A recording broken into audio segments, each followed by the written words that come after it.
Salam teman-teman semua, salam sehat, salam bahagia. Saya dengan Maya Santi, terima kasih teman-teman sudah bergabung di kelas ini. Salam kenal buat teman-teman yang baru ketemu di kelas. Dan terima kasih untuk teman-teman yang sudah kenal nih sebelumnya dan memutuskan untuk bergabung lagi di kelas saya.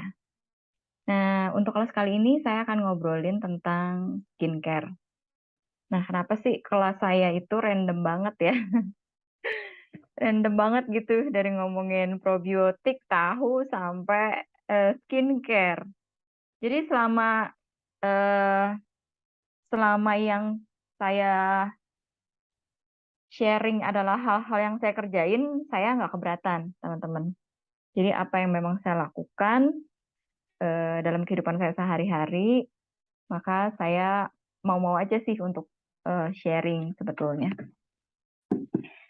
Kecuali memang hal itu tidak saya kerjain ya, jadi gimana saya mau baginya gitu. Karena saya aja nggak tahu gitu kan. Kalau berdasarkan teori aja, teman-teman mah bisa baca aja kali gitu. Cuman kalau praktisi kan bedanya mungkin kita akan menemukan hal-hal yang seringkali tidak ada dalam literatur. Seringkali tidak kita bisa baca gitu. Jadi ya teori mah teori, tapi kalau misalnya kita udah praktek, kita udah menghadapi prosesnya sehari-hari, kadang-kadang ada-ada aja gitu yang kayaknya saya nggak pernah tahu nih soal ini gitu. Kok saya nggak pernah ketemu sih di dalam bacaan atau literatur yang saya pelajari sebelumnya. Jadi emang beda kadang-kadang kalau kita udah praktek gitu. Kalau ngomongin skincare, nah ini saya harus kasih disclaimer dulu. Ini hal yang cukup sensitif ya. Jadi saya minta teman-teman cukup bijaksana untuk tidak menggunakan presentasi ini sebagai nasihat medis. Karena setiap kita kondisinya pastinya berbeda-beda, kebutuhannya berbeda-beda, dan yang paling tahu diri kita itu adalah kita sendiri. Ya, bahkan kita ke dokter pun eh, yang paling tahu sebetulnya kita. Jadi kalau ke dokter jangan sampai ngomongnya gini, dokter saya kenapa ya? Kalau saya yang jadi dokter, lah saya balik, "Lah, lu ya, kamu yang kenapa? Kenapa jadi nanya saya dokter saya kenapa? Kan mestinya kita yang tahu gitu kan. Kita sehari-hari gimana, makan apa, pakai apa gitu kan. Jadi sebetulnya yang paling kenal diri kita tuh adalah diri kita sendiri. Jika kita butuh nasihat atau saran-saran dari eh, ahli-ahli kesehatan seperti dokter misalnya, pastinya karena kita tahu oh ada satu masalah kan, satu masalah yang kita butuh nasihatnya, kita butuh advice-nya, atau butuh tindakannya, kira-kira gitu. Seperti itu. Eh, saya mesti cerita sedikit juga sih pengalaman saya dengan kesehatan kulit. Jadi ada 3 fase nih. Ribet banget pokoknya saya tuh urusan kulit ya. Jujur aja nih teman-teman, ribet aja, ribet banget pokoknya. Jadi dari saya SMP, saya tuh ngalamin kulit bermasalah yaitu jerawat. Jadi jerawatnya itu nggak pakai apa berbaik hati ya sama saya. Itu tuh kondisi paling parah mungkin saya SMP kali ya. Itu muka tuh bener-bener merah, semerah-merahnya karena eh, jerawatan, jerawatnya udah bikin merah, plus juga dulu saya sekolah itu ngangkot, naik turun kendaraan umum, panas siang-siang, alhasil jadilah muka saya setiap sekolah itu merah aja gitu. Jadi dan ini sangat ganggu banget ya. Apalagi lagi usia kita tuh remaja gitu kan, itu tuh kayak ganggu percaya diri banget. Orang tuh nganggapnya kayaknya sepele dan nggak ada apa-apanya. Tapi sebetulnya saat itu saya cukup struggling dengan kepercayaan diri gitu di saat banyak teman-teman saya yang kulitnya baik-baik aja, mulus-mulus aja gitu. Mungkin yang jerawat ada, tapi ya segelintir gitu ya. Jadi kalau ada saya ngelihat orang yang jerawatnya lebih parah ya pada waktu itu, aduh ada juga yang lebih parah dari gua. Itu jahat ya, anak kecil ya mikirnya kan kayak gitu, wajar gitu. Jadi kayak, aduh ada juga. Tapi kalau ngelihat orang yang kulitnya mulus, ya ampun, kok bisa sih dia itu nggak pernah punya jerawat, beruntung banget hidupnya gitu ya. aduh kenapa saya gitu ya, jadi mulai meratapi nasib. Nah itu fase jerawat, yang kemudian itu sebetulnya saya selesaikan cukup lama, jadi saya dari SMP aja udah bolak-balik ke dokter kulit. Sampai dokter kulit yang sekarang punya klinik gede aja itu, dulu itu langganan saya. Dokter terkenal itu yang sekarang udah kaya banget karena punya, wah klinik kecantikan di mana-mana di seluruh Indonesia, itu dulu apa, dokter saya dan dulu belum punya klinik kecantikan ya beliau. Saya dulu ketemunya di satu, rumah sakit di Kebonjeruk. Nah itu sampai dan ya, teman-teman bisa sebut deh beberapa nama dokter yang cukup terkenal termasuk yang punya klinik lain juga pada waktu itu, yang dulu dia udah punya klinik gitu, itu juga saya samperin, dan saya itu ke dokter itu selalu sendiri. Jadi dengan kesadaran saya nih, "Wah saya butuh bantuan medis nih," gitu, "saya butuh ke dokter." Jadi saya udah melahap semua buku-buku di toko buku yang berhubungan dengan kesehatan kulit, muka dan juga jerawat. Itu dulu kan nggak ada Google ya, jadi saya bener-bener cari buku. Saya cari buku tentang jerawat, apa sih jerawat, terus makhluk apa sih ini, kenapa nggak pergi-pergi juga dari muka saya gitu. Terus tiap pulang sekolah kerjaan saya cuma bersihin komedo, sedih banget deh. Terus tiap ada temen yang tiba-tiba datangnya dadakan, nggak pakai janjian misalnya di sekolah, "Eh, entar gue, ke rumah lu ya," misalnya gitu ya, "ke rumah kamu ya." Tiba-tiba datangnya dadakan, ih saya paling sebel tuh, paling sebel banget. Kenapa? Karena muka saya baru saya pencetin komedonya. Jadi kan, apa ya, belang-belentong, nggak karuan gitu. Jadi kadang-kadang saya suka yang jahat banget gitu, eee, suka bilang sama orang, "Oh udah bilangin deh saya tidur." Terutama sih kalau yang datang misalnya, teman lawan jenis ya, bukan bukan pacar ya, belum belum punya pacar. Cuma jadi males kan, aduh gitu kan, jadi malu gitu kan. Dateng lagi, ngapain sih, nggak pakai janji. Nah, itu tuh suka saya kabur-kaburan tuh, karena itu, masalah pada kulit muka. Dan sampai, SMA baru lumayan mending. SMA udah akhir-akhir tuh, baru lumayan mending. Kuliah, ya lebih mending lagi. Walaupun kemudian ada fasenya tuh on off ya. Kadang-kadang tiba-tiba jerawatan. Kemudian ketika udah fase dewasa, mungkin jerawat gede-gede kayak zaman dulu tuh yang bernanah-nanah gitu, yang bermata-mata gitu, enggak. Tapi beruntusan, kecil-kecil. Mungkin di grup nanti saya kasih lihat kali ya, foto saya waktu zaman saya beruntusan. Nah itu sempat beruntusan juga. Terus, itu karena saya kerja di dapur, jadi saya sempat jadi, apa, chef gitu. Terus lumayan ya kerjaannya tuh berhubungan dengan uap-uap panas dan minyak-minyak. Jadi saya bisa mengerti kenapa justru chef-chef itu yang profesional banyaknya laki-laki gitu, karena memang bukan pekerjaan yang ringan. Pertama memang literally kita harus mengangkat barang-barang yang besar-besar. Kayak saya aja sampai kena apa, kena apa ya, aduh kok lupa namanya, maaf maaf. Kayak orang petenis itu tuh yang suka nongol tangannya itu karena banyak gerakan-gerakan seperti apa, kalau saya mah kebanyakan ngongseng gitu. Jadi kalau lagi pas masak untuk, puluhan orang, kan kita nggak berhenti tuh. Kan nasi goreng aja gitu kan, dengan wajan yang besar banget, dengan wok yang besar banget dan, kita harus masak berkali-kali gitu. Dan itu pekerjaan yang cukup berat sampai harus dioperasi saya. Eee, terus kena ke muka. Nah makanya jadi beruntusan, jadi minyak seharian dan bawaannya pengen cuci muka, bawaannya pengen cepet-cepet cuci muka, tapi kadang-kadang waktu itu nggak ada. Jadi karena kerjanya begitu cepet banget gitu, rapid gitu, tek tek tek tek tek tek tek. Bahkan udah kepikiran, "Aduh gue musti cuci muka nih," gitu. Misal, "Aduh saya musti cuci muka, saya musti apa, cepet-cepet bersihin muka karena, di area yang banyak minyak lagi ngegoreng, terus uap-uap panas," gitu. Saya berasa muka saya tuh udah mulai kayak, waduh tebal dengan minyak nih. Tapi kadang-kadang, eee, nggak sempet. Jadilah lama-kelamaan kemudian mulai tumbuh beruntusan, banyak. Dan itu juga sembuhnya cukup lama ya, ketika itu saya juga bolak-balik on off ke klinik, sampai akhirnya ya saya ngerasa tersehat itu kondisi kulit sekarang, ketika saya justru menggunakan, produk DIY saya. Saya bikin sendiri, saya coba-coba karena saya udah nggak mau ketergantungan krim-krim klinik kan. Sebab saya ngerasa ini kayaknya barrier kulit saya makin tipis deh gitu. Jadi, kena panas dikit kayaknya kulit saya kayak bakar gitu. Terus iritasi, ya karena tipis kan jadinya mudah iritasi dan barrier kulit jadi nggak kuat. Ini malah alih-alih, bukannya bagus, begitu kena panas, sering panas-panasan kan saya juga kan di jalan, di kebun, di mana, itu malah karena barrier kita tipis, kulitnya jadi gampang kena flek dan betul aja kejadian. Jadi kulit saya sekarang di fase yang berflek dan masih dalam proses. Dan ini udah jauh berkurang banget sih sebetulnya.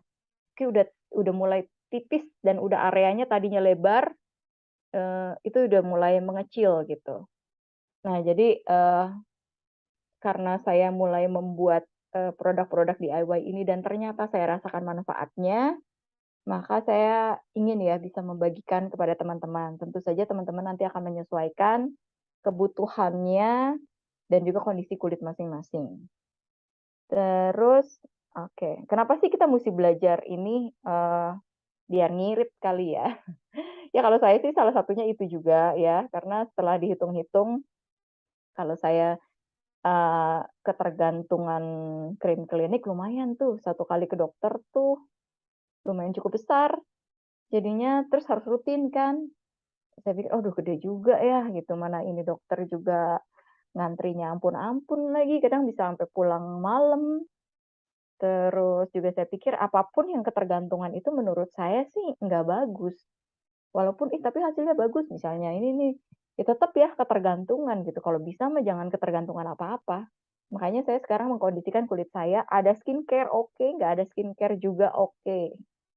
Jadinya, kita nggak tergantung sama apapun, bahkan dengan skincare DIY saya sendiri pun nggak pakai juga nggak apa-apa gitu. Jadi menurut saya sehat itu definisinya ya, versi saya seperti itu. Kita nggak ketergantungan dan kulit muka kita nggak lantas tiba-tiba breakout karena tidak pakai A atau tidak pakai B gitu. Jadi masih sehat dan masih baik-baik aja.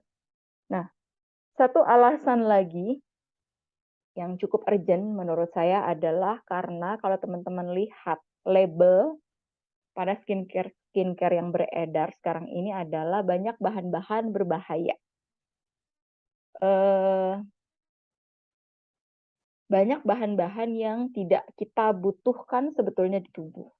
Yang kemudian kan, resikonya bisa menjadi radikal bebas ya, memicu reaksi alergi, atau bahkan sampai kanker. Karena emang bahan-bahan alien ini kan menjadi radikal bebas, kemudian juga akan, merangsang timbulnya sel-sel yang berbeda ya, sel-sel yang alien.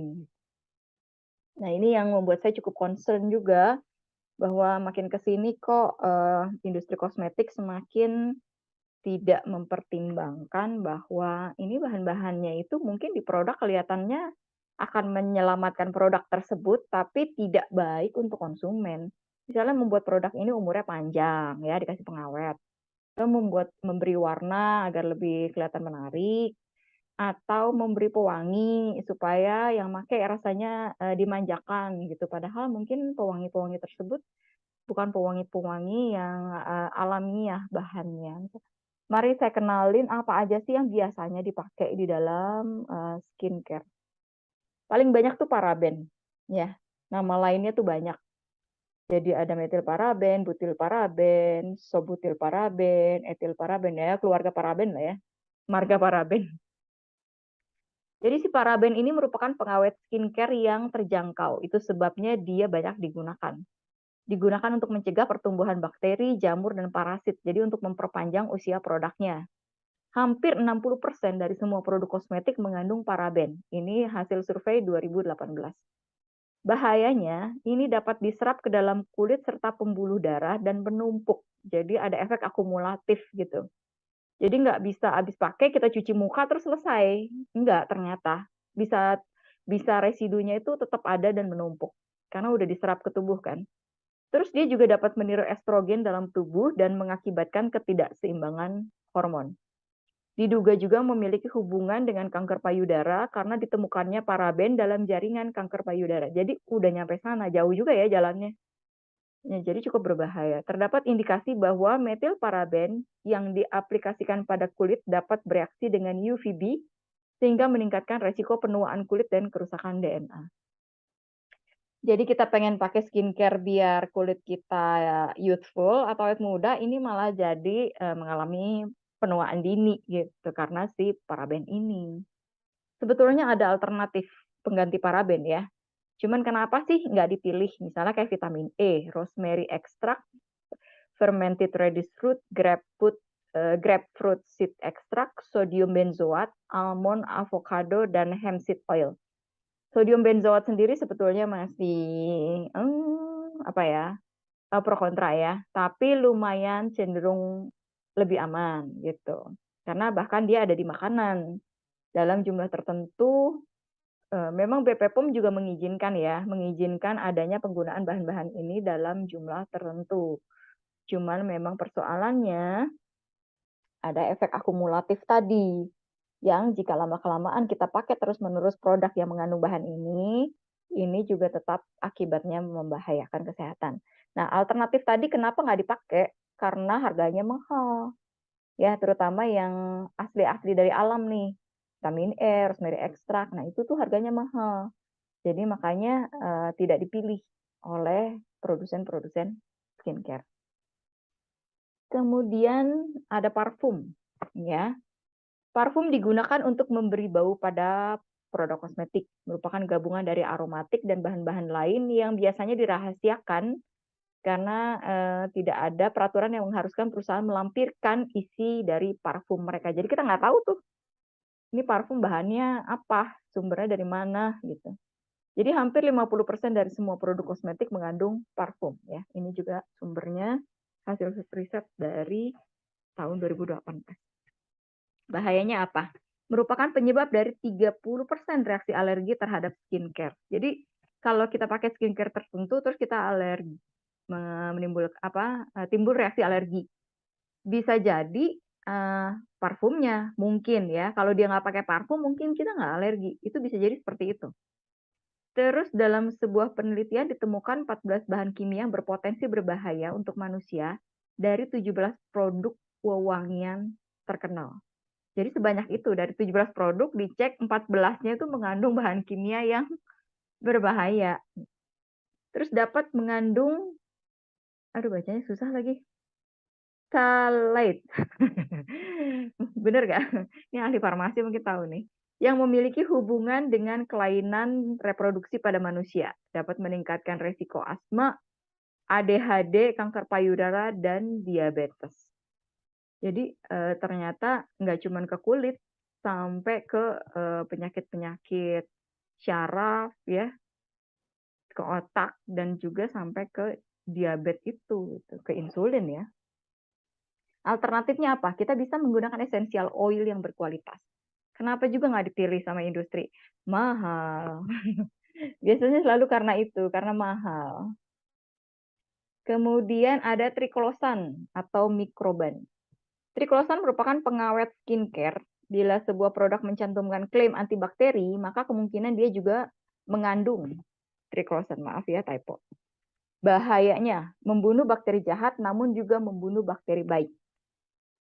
Jadi membuat mikrobiota tubuh kita nggak seimbang gitu ya, karena dibasmi semua ya, kayak kayak insektisida gitu ya, ya semua ya kebasmi gitu, termasuk bakteri baik. Diduga berakibat pada pertumbuhan superbug yang kebal terhadap pengobatan antibiotik. Jadi ya kita berkontribusi sebetulnya kepada penyakit yang diakibatkan oleh bakteri ini semakin marak dan semakin kuat. Ketika antibiotik jenis, kelas pertama udah nggak kuat, misalnya kelas amoksisilin udah nggak kuat, maka harus levelnya naik lagi dan naik lagi dan naik lagi. Ya karena ini, karena ada bahan-bahan yang, bersifat antibakterial yang kadang-kadang sebetulnya nggak perlu sih ada di situ, gitu. Karena kita harus percaya juga pada kerja mikrobiota di tubuh kita, kalau seimbang, kalau balance, kalau ada probiotiknya, sebetulnya nggak perlu kita kasih bahan antibakteri. Terus mengganggu keseimbangan hormon, melemahkan sistem kekebalan tubuh, dapat menumpuk di sel lemak, serta dapat terdeteksi di ASI, darah, dan urin. Jadi, seserius itu juga.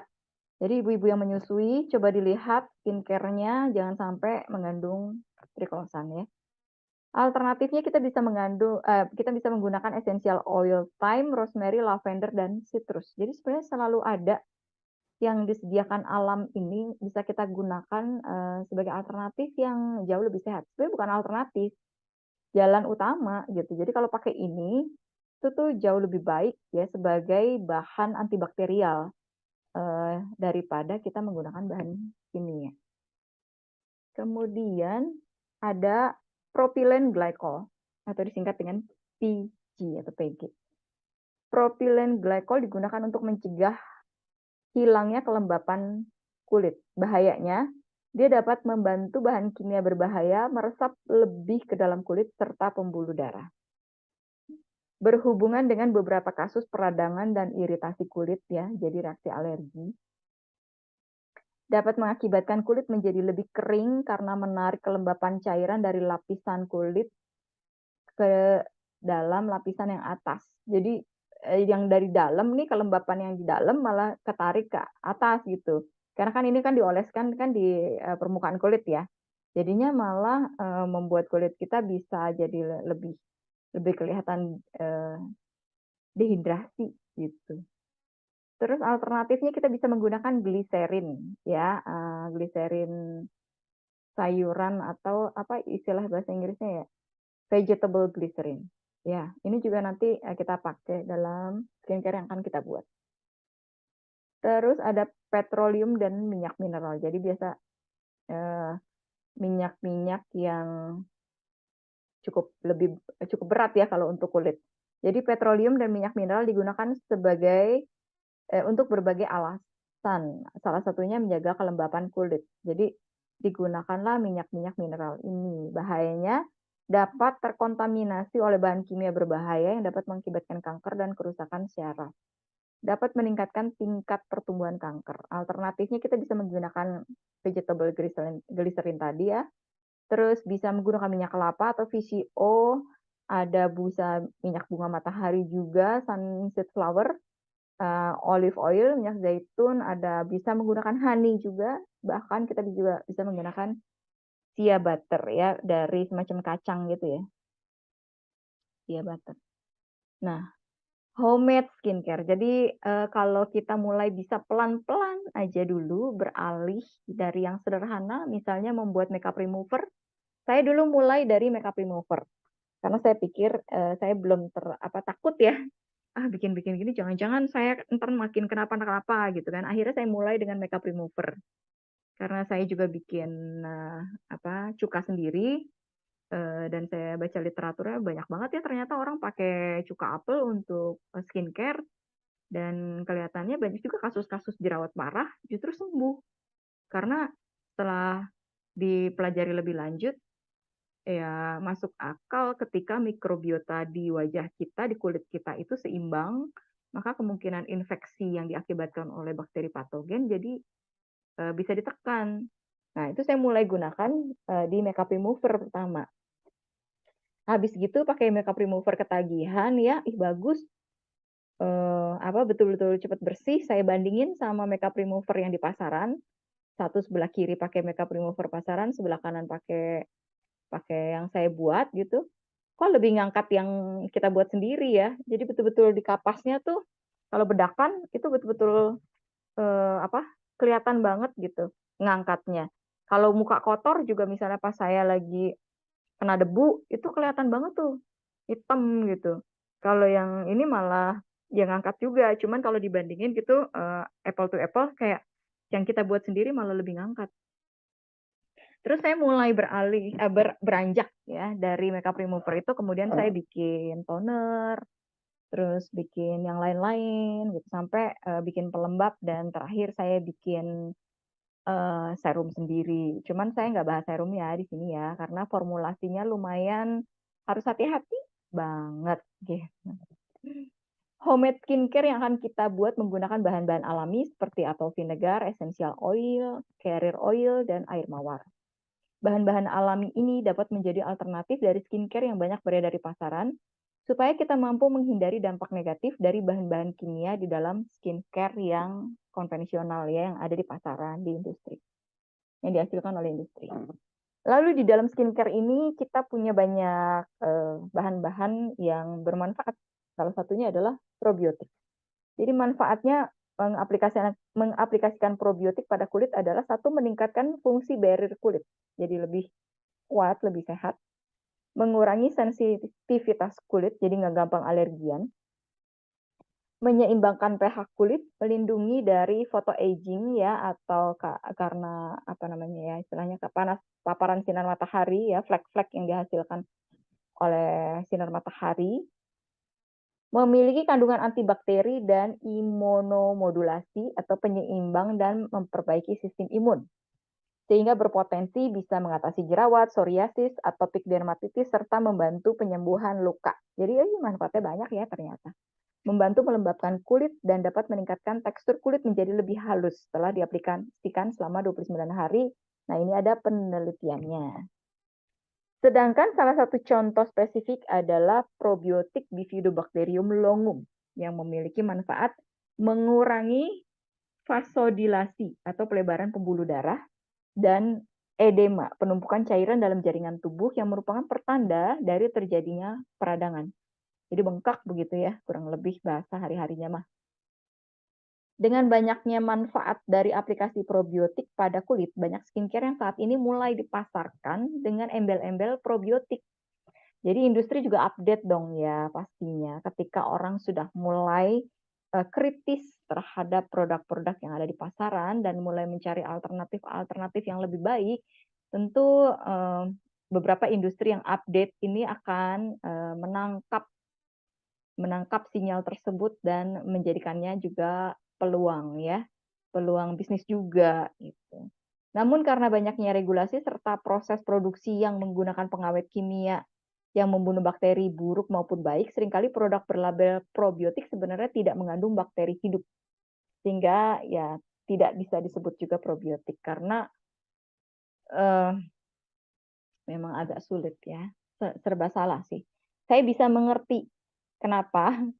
Karena ini saya kasih bocoran, pada saat rekaman ini dibuat, saya itu sebetulnya sedang dilamar ya, dalam tanda petik ya, dilamar oleh sebuah, produsen skincare. Jadi ini formulasi-formulasi yang saya buat ini, mereka ajak untuk, kita kolaborasi. Dan ketika saya membuat formulasi-formulasi yang berbahan natural dan probiotik, ini perdebatannya cukup panjang.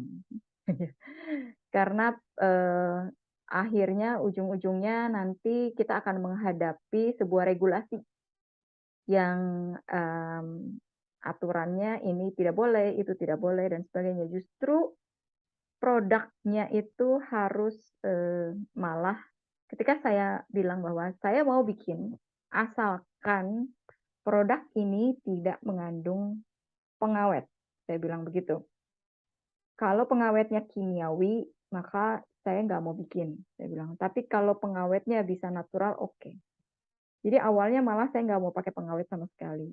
Tapi ketika dia bilang, ini nggak akan lulus uji lembaga yang berwenang, yang mengeluarkan izin ya, kita tahu lah apa itu.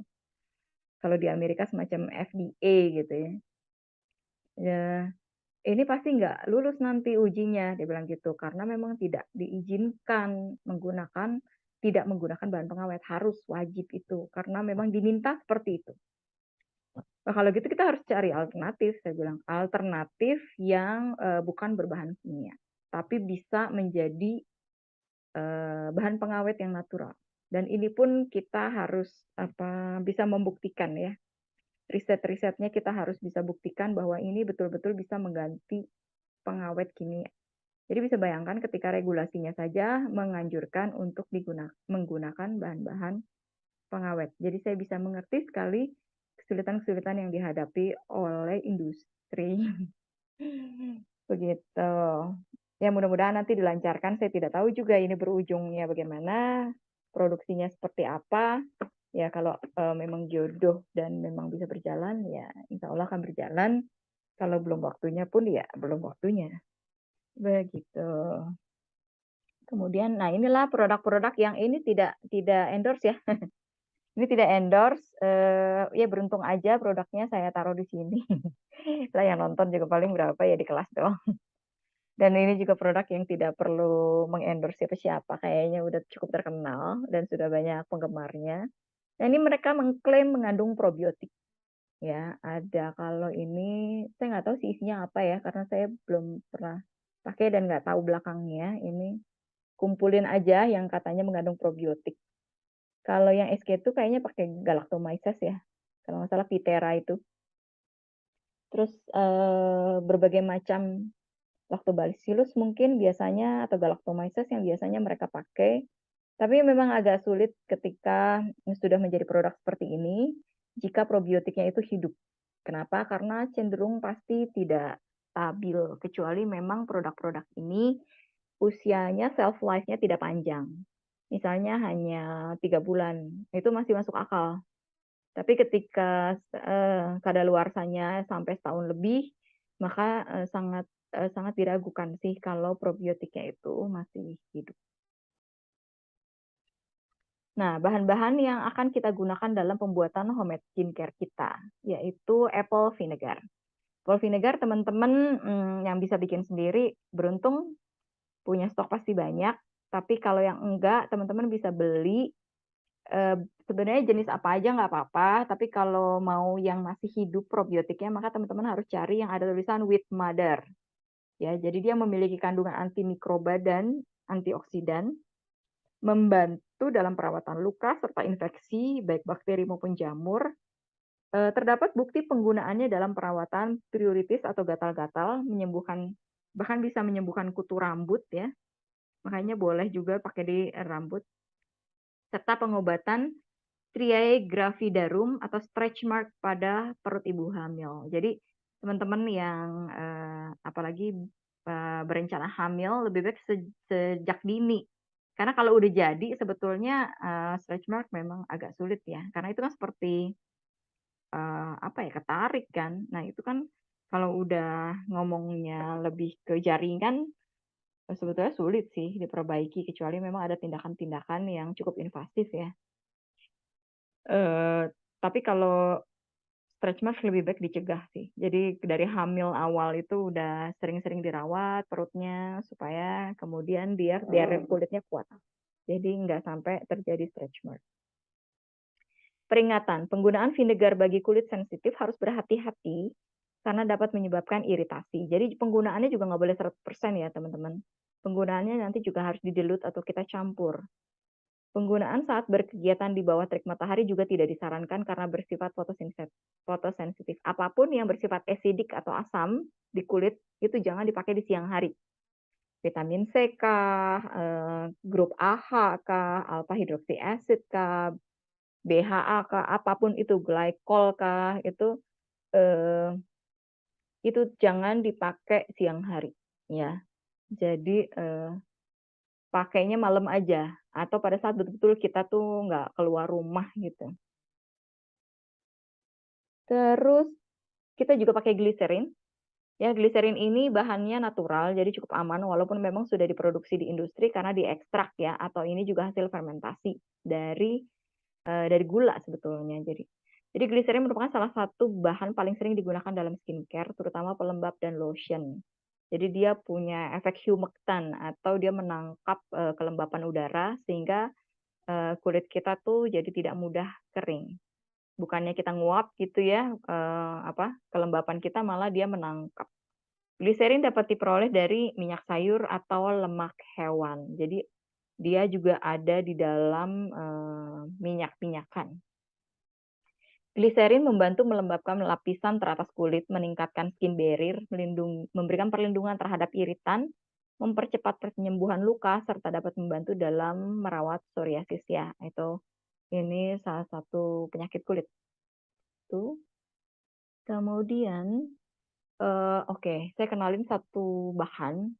Ini adalah bahan yang saya pilih dengan hati-hati juga sebetulnya, namanya polyaquol. Jadi dia ini ada apa namanya? ada hakinya ya. Jadi dia ini komposisinya itu terdaftar dan tidak bisa ditiru. Dia adalah jenis emulsifier yang berbasis polyglicerol untuk kosmetik. Jadi dia tuh jadi dalam produk-produk yang kita buat itu kan ada komposisi minyak dan komposisi air. Nah, di mana-mana juga namanya air sama minyak kan nggak bisa nyatu ya. Itu kan udah dunia yang berbeda, dua makhluk yang berbeda gitu.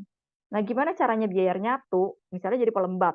Nah, pelembabnya yang kita buat kan ada mengandung minyak natural dan juga kita pakai air dan gliserin ini juga kan base-nya seperti air. Gimana caranya supaya si minyak dan air ini atau gliserin ini juga nyatu? Nah, caranya adalah kita gunakan emulsifier. Jadi mereka bisa terikat bersama-sama, gitu. Makanya kita pilih emulsifier yang aman. Karena si polyakual ini memang harganya cukup mahal, tapi dia sudah teruji aman. Jadi memang di mana-mana juga ada harga, ada barang lah. Kita bisa menilai gitu, semakin murah, kilo-kiloan, terus murah, kita justru semakin harus berpikir, biasanya dipakai ini sama industri buat apa gitu kan, jangan-jangan buat produk-produk yang, apa ya, lotion yang murah, misalnya kan kita nggak tahu ya, gitu, yang mungkin kalau dipakai di kulit justru menimbulkan alergi. Jadi lebih baik berhati-hati. Nah ini saya sudah pilihkan dan saya udah pakai juga, ini aman dan bagus. Jadi ini buatan kalau nggak salah negara mana ya?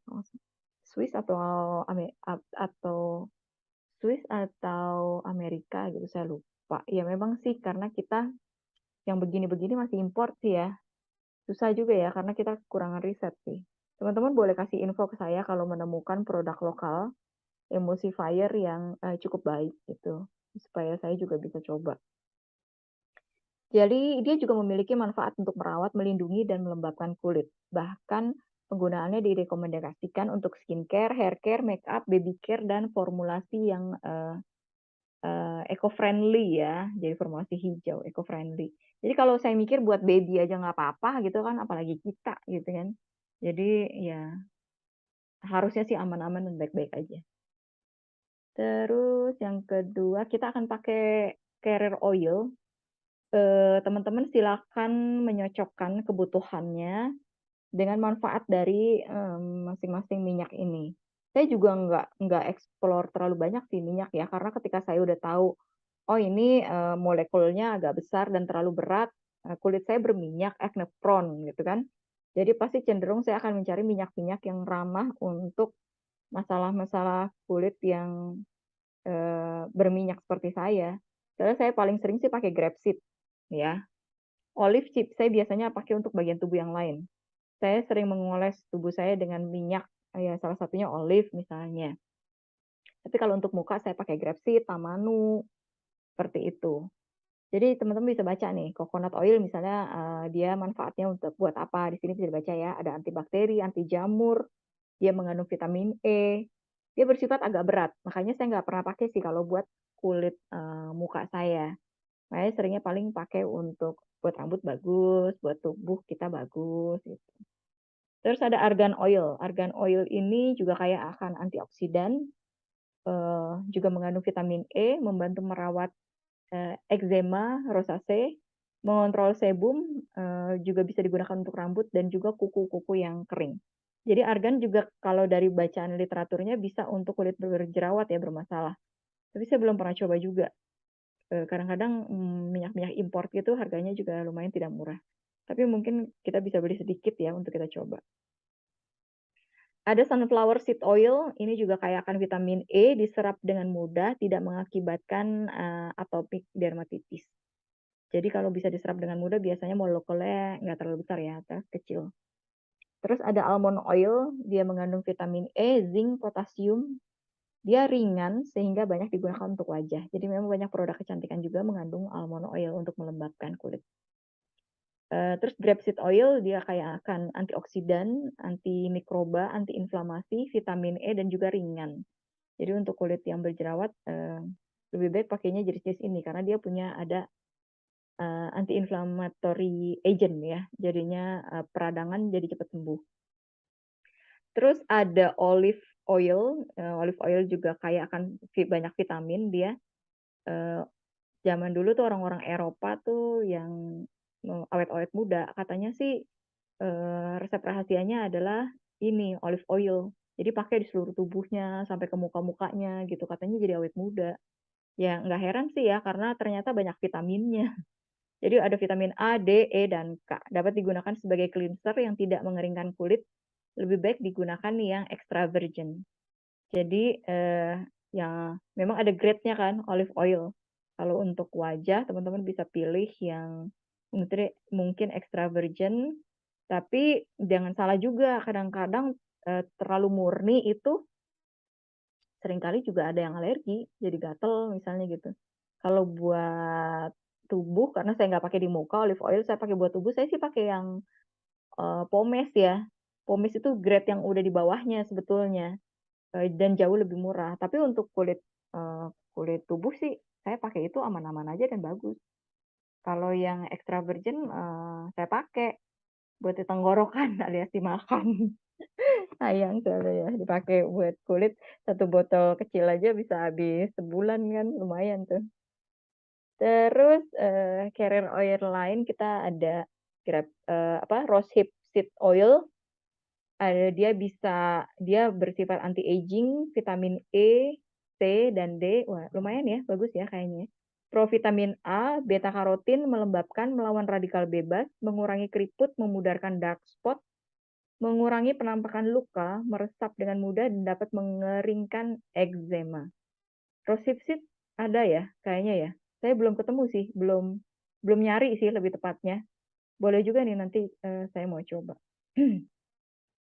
Lalu ada marula oil, dia juga kayak antioksidan, anti-aging, antimikroba, melawan kerusakan akibat sinar matahari. Dapat digunakan pada kulit, rambut, dan kuku, dapat digunakan sebelum make up dan dicampur dengan foundation. Ini juga agak tidak familiar ya, marula oil, tapi ya karena banyak digunakan, ya kita masukkan juga. Ada juga jojoba oil, dia punya sifat antiinflamasi, paling mirip dengan sebum manusia, baik secara struktur maupun kimiawi. Dapat membantu menyeimbangkan produksi sebum, dapat digunakan untuk membantu menangani jerawat, psoriasis, sunburn, dan ketombe, menenangkan kulit dan memberikan kelembapan. Oh, bagus juga nih. Jadi banyak sebenarnya oil-oil yang bagus. Saya tuh sebenarnya kalau sama oil memang jujur eksplorasi saya kurang dalam. Karena udah terpatri di kepala saya, kulit saya berminyak, saya nggak mau main terlalu banyak dengan banyak minyak. Jadi saya pilih yang betul-betul yang saya rasa udah aman gitu. Tapi mungkin saya akan coba-coba beberapa oil lain seperti rosehip ya atau jojoba ini. Tapi memang import sih ya rata-rata. Tapi bisa kita coba ya. Kelihatannya bagus. Terus essential oil. Nah, kalau essential oil saya lumayan nih. Lumayan banyak nyoba-nyoba ya. Karena kan pakainya cuma sedikit, jadi saya ngerasa enggak kayak ngeglok por gitu, enggak nyumbat pori. Nah, jadi kayak acne prone teman-teman kita bisa pakai yang Tamanu. Tamanu itu ada yang carrier oil-nya juga, ada yang essential oil-nya juga ya. Saya pakai juga Tamanu yang carrier oil-nya. Ada essential oil lemon, lemongrass, cinnamon, tea tree. Kita bisa pakai untuk yang acne prone. Terus yang pigmentation kita bisa pakai yang pomegranate, carrot seed, tangerine, ilang-ilang, frankincense, geranium, lemon, dan lavender. Terus yang untuk pain relief, misalnya mukanya mungkin kayak bengkak atau apa gitu, mungkin karena ada jerawat atau apa ya, karena suka ada jerawat belum jadi gitu kan ya, suka sakit gitu. Nah, bisa pakai peppermint, wintergreen, eucalyptus, dan patchouli. Patchouli juga saya pernah coba, peppermint, eucalyptus, Kalau ada jerawat yang mau jadi, saya suka tempelin sih patchouli. Saya olesin aja gitu.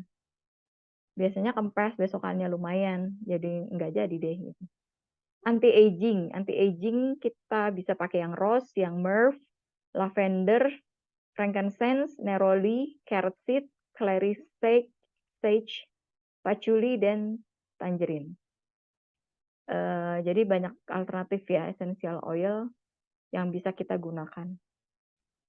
Lalu toner wajah ya. Jadi produk yang kita bikin lagi juga toner wajah. Seberapa penting kita menggunakan toner wajah? Setelah kita menggunakan sabun, kita kan cuci muka pakai sabun nih. Kayaknya belum afdol ya kalau bersihin muka nggak pakai sabun. Walaupun kita udah pakai makeup remover, terus kemudian kan biasanya pasti bersih-bersih lagi pakai sabun. Nah, jadi setelah kita membersihkan wajah pakai sabun tuh pH kulit kita kan jadi basah. Jadi jarang sih sabun yang punya efek membersihkan tapi pH-nya itu asam, jarang. Kalaupun sabun itu mengklaim pH-nya itu pH kulit, biasanya efek membersihkannya kurang gitu. Karena gunanya si basa itu apa? Dipakai di sabun ya karena dia punya efek untuk bisa membersihkan atau menarik kotoran-kotoran, terutama yang bersifat lemak ya kotorannya.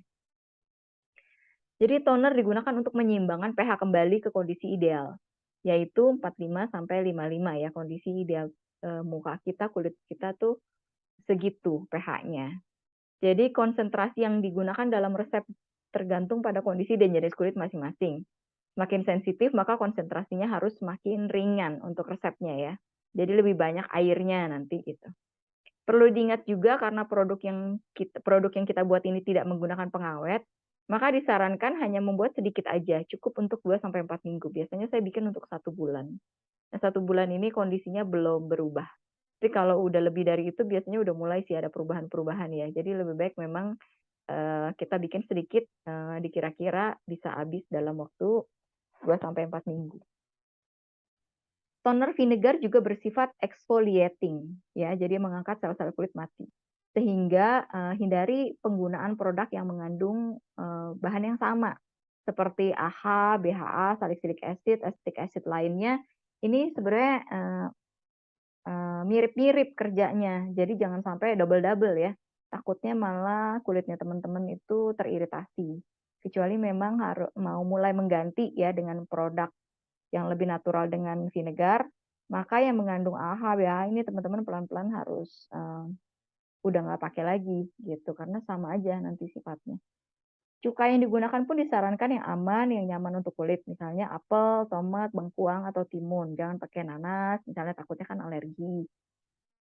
Apalagi buah-buahan yang apa ya, yang yang mungkin jahe kan panas juga gitu di kulit. Tapi ke teman-teman mau bikin kunyit juga bisa tuh ya. Kunyit juga bagus untuk kulit, bisa dicoba. Nah, terus kita juga bisa membuat aseta dengan rendaman bahan-bahan yang diketahui baik untuk kulit kita.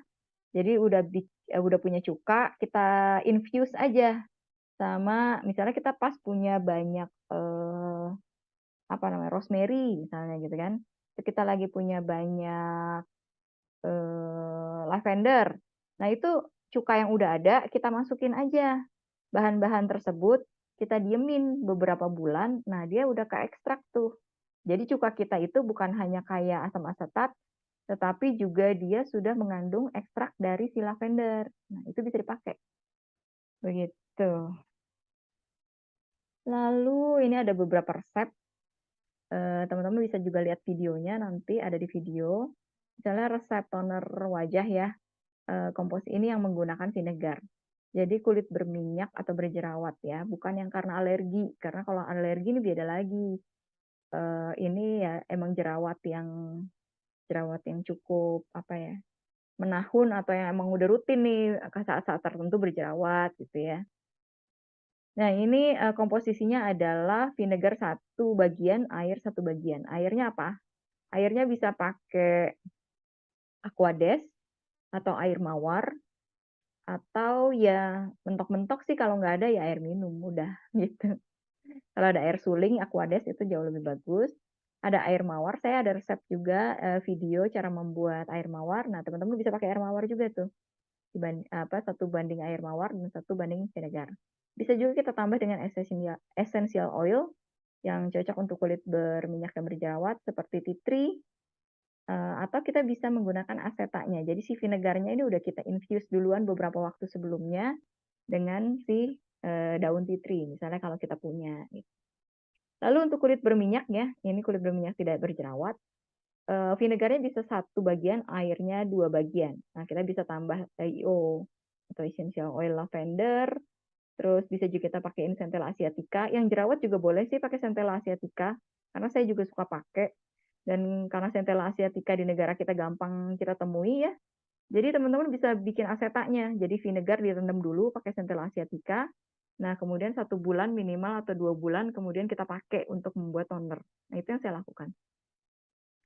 Kemudian juga resep untuk kulit normal, jadi airnya semakin banyak ya. Vinegarnya tetap 1 bagian, airnya bisa 4 bagian. Kita bisa tambahin IO chamomile, terus airnya sudah saya jelasin bisa air apa aja. Lalu pembersih makeup. Nah, ini resep basicnya sih seperti ini. Tapi teman-teman boleh banget untuk mengotak-atik resep ini secocoknya.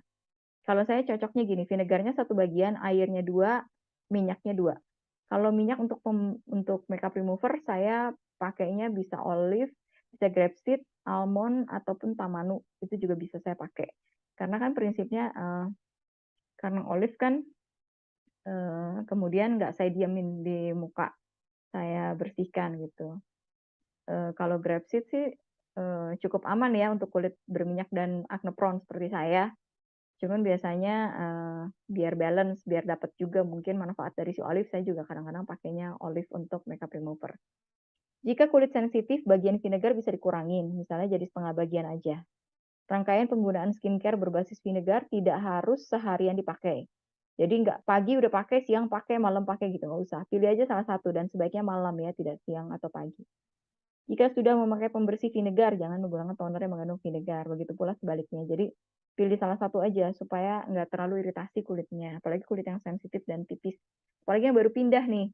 Baru dari skincare klinik kan biasanya tipis di kulitnya. Nah ini hati-hati ya, pelan-pelan aja. Selalu uji coba penggunaan seminggu sekali. Jika cocok, dapat diteruskan jadi lebih sering 2 minggu sekali. Nah, tidak ada hasil yang instan tentu saja, apalagi dengan produk yang natural. Pertimbangannya adalah jika ada bahan yang alami, kita mengetahui bahannya, dan kita cocok, ya kenapa enggak gitu. Kenapa harus beli yang mahal ketika produk kita sendiri hasilnya sama baiknya. Untuk saya pribadi, saya ngerasa lebih baik saya pakai yang kita buat sendiri.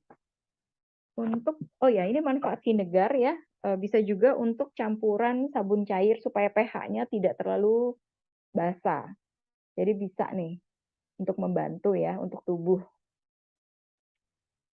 biar nggak terlalu tinggi banget ya pH basahnya. Jadi mungkin bisa diturunin sedikit. Jadi ini komposisinya. Terus untuk conditioner rambut atau kulit kepala bisa juga kita pakai dengan vinegar 1 bagian dan airnya 20 bagian. Kita bisa campur dengan jus lidah buaya atau daun mangkokan, teh hijau juga bisa, urang-aring ya.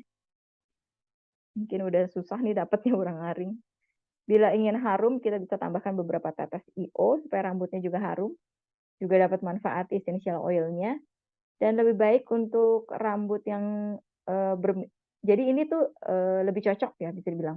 Lebih cocok untuk rambut yang berminyak atau normal. Jika rambutnya sudah rapuh, pecah-pecah, lebih baik gunakan conditioner yang berbentuk krim. Karena memang si vinegar ini kan cenderung ngelunturin lemak-lemak di kulit kepala dan juga rambut ya, rambut-rambut yang lepek gitu. Jadi kalau kulitnya udah kering, rambutnya udah kering banget sih, saran saya jangan pakai yang berbasis vinegar. Pakai untuk bilasan terakhir saat keramas, lalu bilas 1-2 kali lagi jika dirasa masih belum biasa ya, belum nyaman. Apalagi terutama jika ada lidah buayanya atau daun mangkokan, jadi kan lengket, tetap harus dibilas lagi. Terus disclaimer, mohon menguji sendiri nih kecocokan bahan terlebih dahulu, setiap orang kan berbeda responnya. Juga karena masing-masing kita membuat sendiri produknya, termasuk kalau bikin vinegar, vinegarnya juga kan bikin sendiri ya. Lalu saya ingin mengenalkan bahan-bahan lain ya, bahan-bahan aktif yang ada yang biasa digunakan dalam skincare. Jadi kalau tadi saya bicara tentang bahan-bahan yang bisa dikatakan natural dan pakai itu aja sebetulnya udah aman dan bagus. Tapi mungkin kita mau update juga dengan perkembangan skincare, dunia skincarean terakhir. Ada beberapa bahan yang sering digunakan juga yang sifatnya manfaatnya baik. Jadi kita juga harus fair kan, kalau tadi kita kupas kulik-kulik tentang bahan-bahan yang mereka gunakan yang sifatnya itu berbahaya, yang biasanya pengawet gitu-gitu, parfum. Kita juga harus apresiasi jika produk-produk ini juga mengandung bahan-bahan yang cukup baik dan efektif untuk mengatasi masalah-masalah kulit. Tapi juga kita bisa gunakan, ya. Jadi ini cenderung bahan-bahan yang saya tulis di sini adalah bahan-bahan yang awet yang boleh kita gunakan, tidak perlu resep dokter.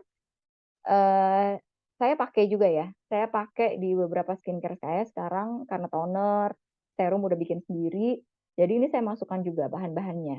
Nah, jadi teman-teman catat aja ini, apa-apa yang dirasa perlu catat, silahkan teman-teman catat informasinya.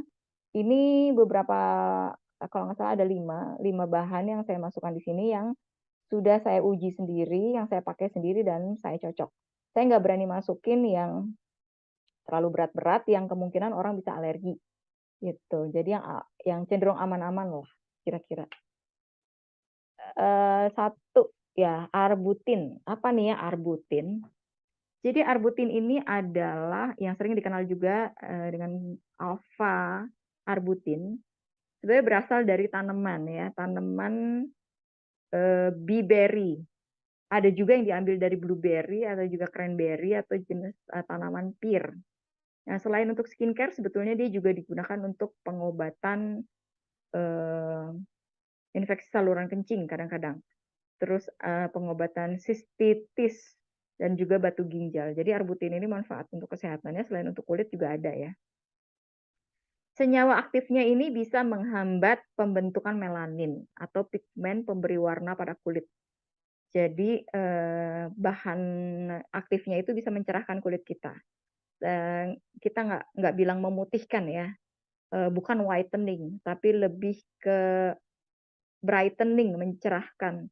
Jadi, dia membuat kulit kita itu, eee, kan melanin itu adalah reaksi tubuh kita terhadap misalnya paparan sinar matahari yang berlebih. Jadi muncullah si melanin ini sebagai defense-nya.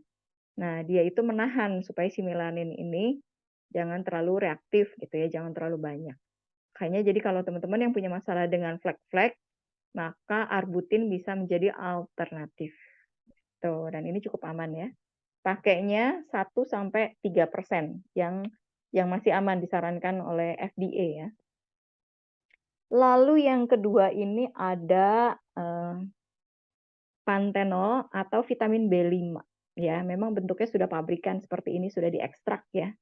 Sudah diekstrak dari bahan-bahan alami sehingga, unsurnya ini udah tinggal vitamin B5-nya aja.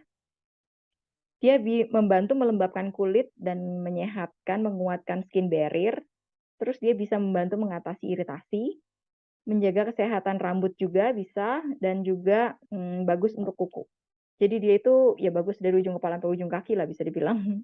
Ini juga, saya masukkan dalam, skincare saya yang saya pakai. Terus ada HA atau hyaluronic acid. Dia ini, zat yang sebetulnya dibuat oleh tubuh kita.